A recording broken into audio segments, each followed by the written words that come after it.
안녕하십니까.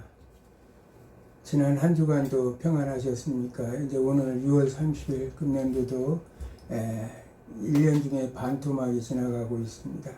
참 역사의 흐름은 변함없이 하나님 나라는 보이지 않는 것 같으면서도 끝없이 흘러 하나님께서 역사 속에서 일하시는 걸 봅니다. 하나님 나라의 일은 이렇게 쉼없이 흘러가고 있다는 거예요. 종착점이 어디가 있습니까? 마지막 새 하늘 새 땅에 이르는 그날까지 하나님 나라는 흘러가고 있습니다. 역사 속에서 하나님께서 일하시는 방법은 이 과정 속에서 인간의 역사는 뭡니까? 힘의 역사입니다. 하나님의 나라의 역사는 사랑의 역사지만 인간의 이 세상을 끌어가는 역사는 힘의 역사입니다. 지난 시간 우리는 수도원 운동의 기원에 대해서 공부를 했습니다. 수도원 운동, 그 과거의 역사 속에서 수없이 그렇게 휘몰아치게 핍박을 받던 세계 기독교 역사 속에서 그 기독교인들이 순교자의 시대를 끝나고 하나님께서 때가 참에 카이로스의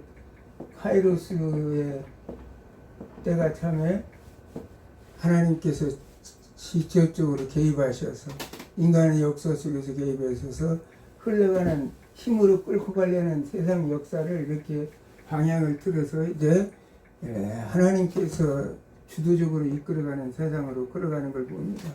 그 역사 속에서 그렇게 신앙을 부르짖고 순교를 하면서 이 터티안의 말씀으로 순교의 피를 흘려서 복음의 꽃이 피고 열매를 맺는 그런 아름다운 역사를 이루어 나갔던 그런 그 시대를 지나고 이제 기독교가 공인되고 회복되면서 핍박받던 종교에서 이제 지원을 받는 국가의 지원을 받는 그런 이제 교회로 바뀌어지다 보니까 사람들은 다시 힘을 의지하게 되었습니다. 이 힘을 의지하게 되고 하나님보다도 세속적인 힘, 세속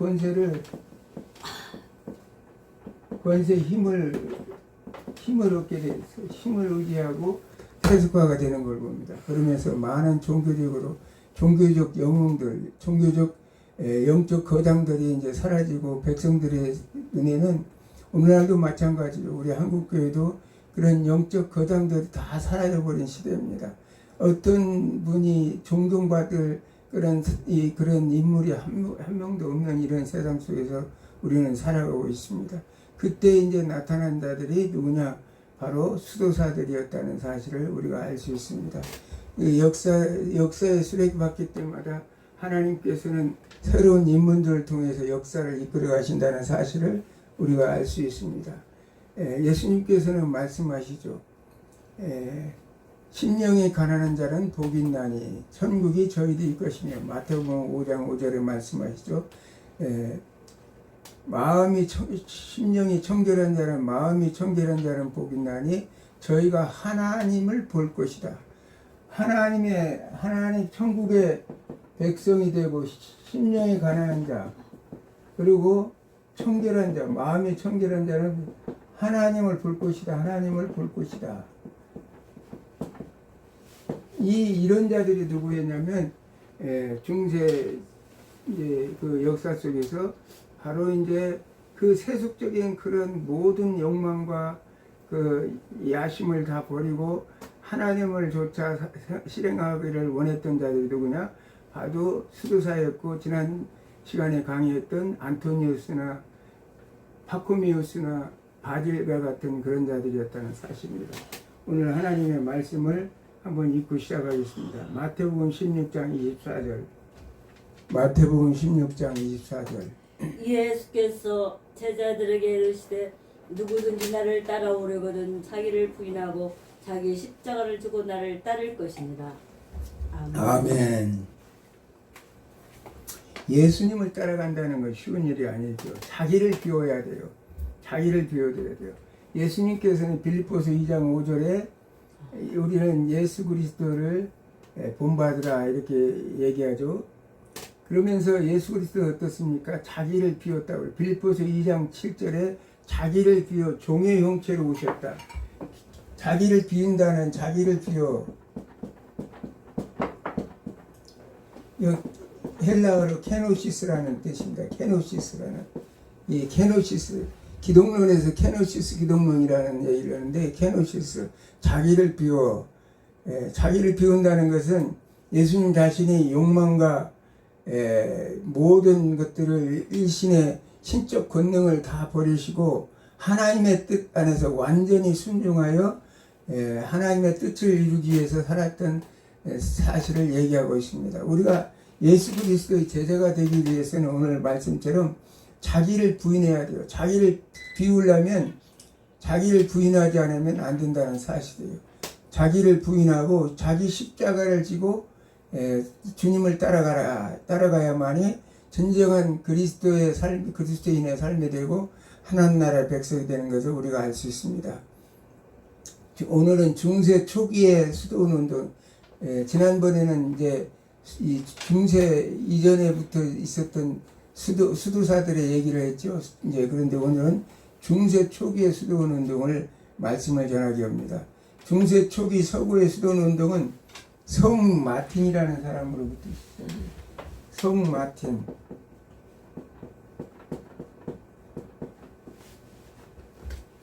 성 마틴이라는 사람이 있었는데 이 시대적으로 이분은 317년에서 397년 사이에 살았으니까 결국은 중세시대가 아니죠. 중세시대라면 우리가 보편적으로 어거스틴이 서거한 430년, 학자들은 또한 로마 시대가 멸망한 476년, 또한 교황 그레고리우스 1세가 이제 통치했던 590년 이 이후를 중세시대라고 얘기하는데, 이게 중세 이전의 시대 사람을 우리는 왜 중세 교회사에서 다루느냐? 그것은 시대적으로 성 마틴은 고대 사람이지 아직 중세 사람은 아닙니다. 그런데 왜 그를 중세 교회사 취급하는가? 성 마틴은 살아있을 때보다 죽은 다음에 훨씬 그 영향을 더 미쳤기 때문에, 물론 살아있을 때도 대단한 유명한 사람이었지만 그는 그에 대한 숭배 사상은 그가 살아있을 때보다도 그가 죽은 다음에 더 열렬하게 행하여졌다는 사실입니다. 성 마틴에 대한 숭배는 특히 프랑크 왕국의 메로빙 왕가가 주 5세기부터 그를 프랑크 왕국의 성자로 추앙하면서부터 아주 열렬하게 행해졌습니다. 메로빙 왕가는 누구예요? 성 마틴의 숭배는 카롤릴 왕가 때도 매일 열렬히 행해졌는데, 카롤릴 왕가는 성 마틴을 자기 가문의 성자로 추앙하죠. 카롤릴 왕가라면 우리가 잘 아는 카를로스 대제, 또한 샤르마뉴 대제를 그 시대부터 얘기하는 거죠. 그 조상시대 때부터 얘기하는 선조들 시대부터 그 선조들이 카롤리스 왕조부터 성자로 추앙을 받을 정도로 유명했다는 사실이에요. 그래서 성 마틴의 숭배는 프랑크 왕국의 국력이 신장함에 따라 더 넓어져 나갔습니다. 카를로스 왕조 때 이 샤르마뉴 대제 때 얼마나 숭배가 강했습니까? 기독교에 대한 그 숭배 사상이, 성인 숭배 사상이 강했죠. 그때까지도 이게 굉장히 이제 이 성 마틴의 숭배 사상이 강했었다고 이렇게 말하고 있습니다. 서양 남자들 사이에 마틴이라는 이름을 가진 그 사람이 많은데, 그것은 서양 사람들 가운데 마틴을 숭배하는 사람이 많다는 것에 연관이 있다고 이렇게 말하고 있습니다. 마틴 루터, 우리가 잘 아는 종교개혁자 마틴 루터, 아버지 한스 루터가 루터 이름을 마틴 루터라고 지었어요. 그것은 아마 루터의 아버지 한스 루터가 자기 아들을 이 성 마틴을 추앙해서 아마 그 아들 이름을 마틴 루터로 지은 것 같아요. 그 아버지가 이름을 지은 것처럼 마틴 루터는 종교개혁자로 정말 많은 사람들의 추앙을 받고 역사 속에서 길이길이 이름을 남긴 그러한 위대한 신학자였죠. 그런 것을 본다면 이 마틴이라는 이름이 서양에서 많이 유행되었던 것을 우리가 알 수 있습니다. 트루의 성 마틴은 서유럽 수도원 운동의 개척자로 프랑스 지역의 금욕적인 수도 공동체를 확립하고 성인 숭배와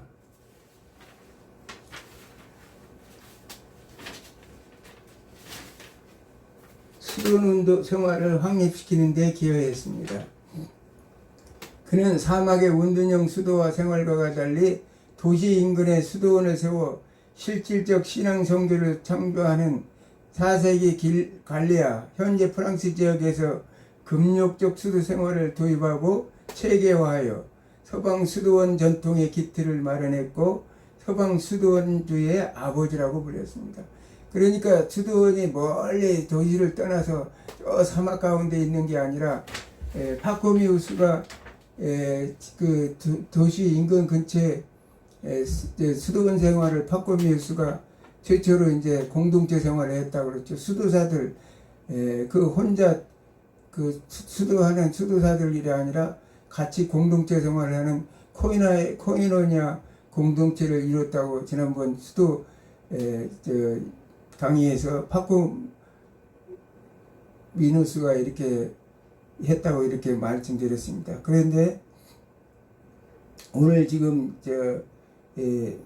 마틴은 어떻게 했느냐, 이것을 이제 아주 깊은 사막 같은 데가 아니라 그 도시 인근에 수도원을 세워서 실천적 신앙 선교를 강조했다고 얘기하고, 실천적 신앙생활, 이 신앙생활이 사실은 마틴의 말이 맞아요. 신앙생활이 우리가 돛 닦는 게 아니에요. 산에 올라가서 비나이다만 하는 게 아니라 우리의 삶을 통해서 그 실질적인 신앙생활을 보여주는 게 아주 중요하죠.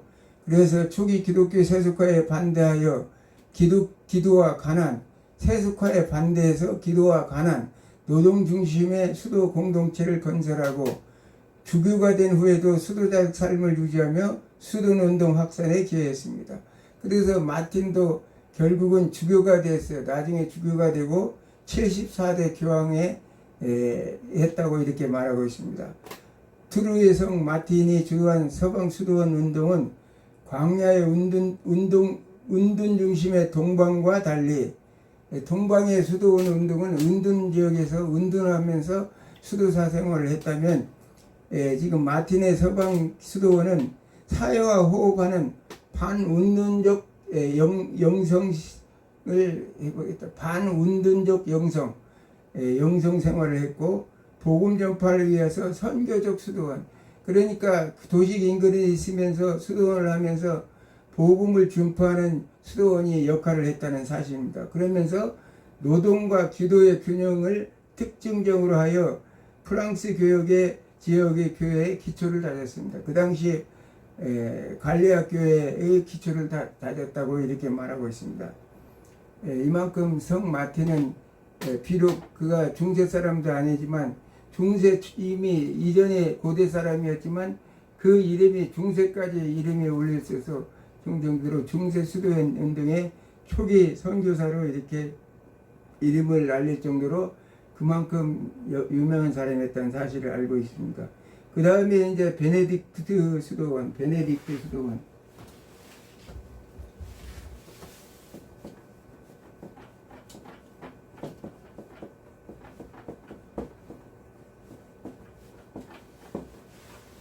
지난 시간에도 약간 이렇게 좀 강의를 했었지만, 주 529년 전 이태리 북부의 몬테 카시노에 수도원을 세운 누르시아의 베네딕트는 서구 수도원 운동의 아버지 또는 구라파 전체의 수호 성인이 되는 불릴 만큼 서구 수도원 운동 역사에서 매우 중요한 인물입니다. 베네딕트라는 사람은 서구 수도원 운동 역사에 매우 중요한 역사를 이룬 사람인데, 베네딕트를 통해서 이제 많은 수도원들이 배출되게 되죠. 베네딕트는 로마의 아니키우스라는 귀족 가문 출신으로서 이태리 중부의 웅부리아 지방 누르시아에서 태어났습니다. 누르시아의 베네딕트라고 그래서 부르는 것입니다. 베네딕트는 청년 시절 로마에서 수사학과 법학을 공부하였으나 로마 사람들이 사치하고 방종한 삶의 혐오감을 느껴 20세쯤에 학업을 중단하고 수도원 생활을 시작했습니다. 20세 학업을 중단하고 수도 생활을 했다고 이렇게 말하고 있습니다. 당시 이태리는 주 493년 이래 동고트 왕국의 테오도리코 대왕이 다스리고 있었습니다. 테오도리코 왕은 로마 사람들의 관직에 많이 등용하였는데 그 당시에 왜 그러냐, 476년 로마가 멸망하고 나서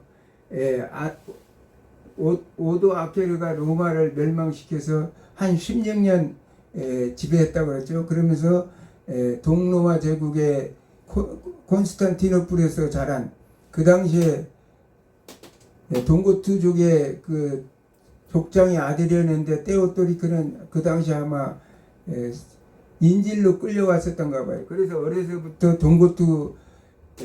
동로마 제국의 콘스탄티노플에서 자라면서 로마 시대의 모든 정치, 제도, 사회, 문화 이런 것들을 경험한 왕이었어요. 그렇기 때문에 그 당시에 이제 서로마 제국의 멸망 이후에 많은 게르만 민족의 왕들이 있었지만 그들은 문맹들이었기 때문에 잘 역사의 모든 흐름을 잘 몰랐지만 이 동로마 제국의 테오도리크 왕은 이 굉장히 그 많은 사람들 로마 이런 제도를 이렇게 수용해서 그들은 인재들을 등용했다는 거예요. 그래서 인재들을 등용해서 로마 문화의 시스템을 잘 알고 있었기 때문에 인재를 등용했어요.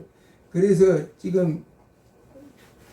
오늘 나와 있는 베네딕트라는 인물도 좋은 교육을 받았기 때문에 그때 관직을 받을 수 있는 좋은 교회였다는 사실이에요.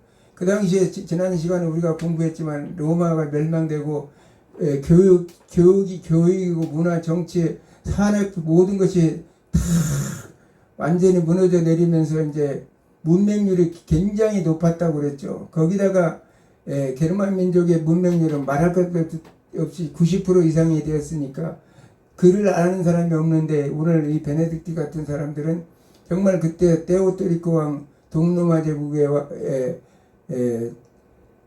동고트 쪽의 그 대왕인 테오도리크가 이 베네딕트 같은 사람들을 관직에 등용하는 것을 굉장히 중요시 여겼다는 사실. 그 당시에 지난번에도 얘기했지만 이 당시에 빈틈을 타서 로마 카톨릭의 주교들이 사제들이 결국은 많이 등용되는, 그래서 이제 그 전체적인 그 행정에 많이 등용되는, 그래서 그때부터 로마 카톨릭 교회가 이제 성장의 계기를 밟는 그런 일을 우리가 했었다고 이렇게 지난 시간에 강의한 적이 있습니다. 이렇게 청년 베네딕트는 세상적으로 출세하는 것보다 세상의 향락을 누리려는 것에는 관심이 없었다는 사실이에요. 그래서 오직 경건히 하나님을 섬기는 것, 그것이 그의 최대 관심사였습니다. 오늘날 정말 세속적인 오늘 한국교회 우리 주의 종들과 하나님을 믿는 백성들의 생각에서 보면 참 대단한 사람이라고 우리가 생각할 수 있습니다. 베네딕트가 일으킨 수도원운동은 구라파 수도원운동의 역사에서 가장 중요한 모델이었습니다. 그래서 이태리뿐만 아니라 구라파 여러 나라의 수도원들은 최소한 13세기까지는 대다수가 베네딕트 수도회에 가입하였고 주 13세기에 프란체스코 수도원이나 도미니크 수도원 같은 탁발 수도회가 생긴 다음에도 베네딕트 수도회는 그 중요성을 결코 잊지 않았다는 사실입니다. 이 탁발 수도회는 걸식하면서 이제 수도 생활을 하는 사람이죠. 걸식하면서 얻어 먹으면서 이제 수도원 생활을 하는 그런 수도회를 말합니다. 베네딕트 수도원 운동이 구라파 수도원 운동의 역사에서 매우 중요한 위치를 차지하게 된 것은 베네딕트가 주 540년경 완성한 베네딕트 규율집의 영향 때문으로 생각합니다. 베네딕트가 제작한 베네딕트 규칙서는 서방 수도원 생활의 근간이 된 지침서입니다. 총 73장으로 구성되어 있으며 기도하고 일하라, 오라 에트 라보라, 오라라는 것은 기도라는 뜻이고 라보라는 것은 일하다는 뜻이죠. 그러니까 기도하고 일하라. 일이란 정신을 균형으로 잡힌 공동체 생활을 강조합니다. 베네딕트 회는 6세기 누르시아의 베네딕토가 정립한 규칙을 따르는 카톨릭 수도회로 기도하고 일하라 오라 에트 라보라라는 모토 아래 공동체 생활의 자급자족을 실천했어요. 그러니까 이 아까 이 걸식기도원 탁발수도회 같이 이렇게 이 구걸에서 식량을 공급하는 것이 아니라 자급자족해서 일해서 땀 흘려 수고해서 했다는 사실이에요. 하나님 중심의 삶 속에서 균형 잡힌 영성생활과 노동을 통해 자신을 낮추고 봉사하는 것을 중요하게 생각했대거든요. 아까 예수님의 말씀처럼 자기를 낮추고 자기를 비워 이렇게 그 생활을 실천하였다는 사실이에요. 핵심 모토가 뭐합니까? 아까 얘기로 기도하고 일하라. 기도 항상 일할 때 우리도 뭐 어떤 일을 할 때 먼저 하나님 앞 하는 일과를 기도로부터 시작해야 된다는 사실을 우리가 알 수 있습니다. 오라 에트 라보라 라틴어입니다. 엄격한 규칙 아래 공동체 중심의 생활, 공동기도와 육체 노동을 조화시켰어요. 합심 기도를 하고 늘 육체적 노동을 정화시켰다는 거예요. 수도원의 서약은 수도원 규율을 준수하고 빈곤, 재산을 공유하고 정결하여 순결을 서약했다는 거예요. 재산을 공유한다. 공동체이기 때문에 재산을 공유했죠. 우리 교회를 뭐라고 합니까? 공이라고 하지 않습니다. 교회는 총회입니다. 공이라는 것은 재산권이 각 성도들에게 있다는 얘기이기 때문에 그건 아니고, 총이라는 것은 모든 것들이 민법상 총회는 그 공동체의 그 재산을 말하는 거예요. 공동체의 재산은 각 개인들의 소유권이 없다는 사실입니다. 베네딕토회는 단순히 기도만 하는 것이 아니라 금속공예, 인쇄, 소시지 제작 등 다양한 생활 활동을 통해 자급자족을 삶을 지향합니다. 그러니까 여러 가지 이 생품품을 만들고 또 소시지 같은 것을 제작해서 이제 음식을 만들어내는 그런 일을 했다고 이렇게 말하고 있습니다. 이처럼 베네딕트가 일으킨 수도원 운동은 주 12세기까지는 구로파에서 가장 중요한 수도원 운동의 운동이었습니다. 그래서 수도사 하면 그 당시에 보통 베네딕트 수도의 소속 수도사를 의미했고, 수도원 역시 거의 베네딕트 수도원의 소속이었다는 거예요. 그 당시에 수도원들이 베네딕트 수도에 소속돼 있는 여러 가지 흩어져 있는 많은 수도원들이 13세기까지 거의가 이제 베네딕트 출신의 수도원들이었다고 이렇게 말합니다. 그런 베네딕트 수도원들이 세속가에서 이제 실패의 원인을 가져오는데 뭐냐? 우리가 베네딕트 수도원은 초기에 청빈과 노동을 강조하던 정신에서 벗어나 많은 기쁨과 영지를 소유해서 부여하게 됐죠. 청빈과 노동을 강조해서 그렇게 정신을 베네딕트 규율집에 집어넣고 시작했지만, 그 당시에 많은 사람들이 죽으면서 많은 땅을 기부하고 그러다 보니까 영지가 넉넉해서 그 당시에 토지를 가진 사람이 가장 부유했던 사람이라고 그랬죠. 그러다 보니까 부유해지니까 이제 수도사들이 노동보다는 봉건 영지처럼 행동하게 돼요. 수도사들이 노동보다는 봉건 영지처럼 세상을 지배하려는 그런 그 흉내를 냈다는 사실입니다. 수도원정 자리가 귀족의 자녀에게 배분되거나 세속 왕권이 수도원 재산에 개입하면서 그 영적 기능보다 정치적 도구로 전략이었어요. 자, 베네딕트 자신이 사제로 들어가서 그 속세, 그 세속 교회를 떠나가지고 이렇게 수도원 생활을 시작한 사람이 다시 사제로 들어가서 그 교황이 되다 보니까 결국은 수도원 자체가 타락하게 되고, 세속 왕권이 수도원 재산에 개입하면서 그 영적 기능보다 정치적 도구로 전락했다는 거예요.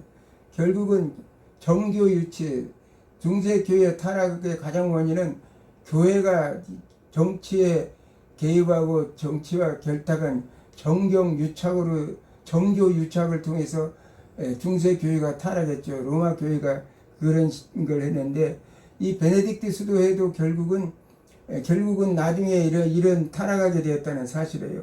노동과 기도를 조화시키는 초기 정신과 달리 육체 노동을 기피하고 예배와 관상에만 집중하면서 공동체 역동성이 사라졌다는 거예요. 그러니까 예배와 기도를 이렇게만 하면서 명상만 하고 있고 노동을 하지 않고 하면서 교회 기능이 이제 말하자면 역동적인 기능이 사라졌다고 이렇게 말하고 있습니다. 그러나 9에서 10세기형 바이킹과 무슬림의 침략으로 많은 수도원들이 파괴되거나 약탈당했어요. 수도원들이 약해지는 것은 바이킹이나 무슬림, 우리가 잘 알다시피 무슬림들이 침입으로 인해서 서구 영지에 되는 모든 토지들이 소실되고 또 수도원들이 많이 파괴됐다고 말씀하고 있습니다. 말씀을 맺겠습니다. 오늘 본문의 말씀처럼 우리가 살아가는 것은 뭐냐? 결국은 자기 부인을 해야 되는데 자기를 부인하지 않냐고 우리는 그 세상적인 탐욕에 빠져서 빌립보서 2장 7절의 말씀 케노시스 자기를 비워 자기를 그 종의 형체로 하셨던 우리의 주님의 모습을 우리는 따라가야 되는데 우리는 오늘날 또 세속적인 열망에서 교회가 세상 권세 정치에 관여한다든지 또는 교회가 세속 권세와 이렇게 추종하고 그렇게 쫓아가는 그런 모습들을 보면서 목사가 그냥 아부를 하고 세상 권력에 아부를 하고 그런 모습을 보면서 오늘 우리는 그런 것들이 귀감이 됩니다. 초기에 이렇게 아름답게 시작했던 수도원 운동이 결국은 이제 부패해져가는 이런 모습 뭐냐 부해지고 넘쳐나니까 결국은 사람들이 변절되었다는 사실을 우리가 알 수 있습니다. 오늘도 우리는 예수 그리스도의 그 정신을 그분이 말씀하신 대로 우리가 제자들을 따르려면 자기를 낮추어 자기를 부인하고 자기 십자가를 지고 나를 따를 것이라 라는 주님의 말씀을 생각하면서 오로지 우리가 십자가의 정신을 생각하고 주님의 그 모습을 닮아가는 여러분들과 저희들이 되기를 주님으로 축원합니다. 기도합니다.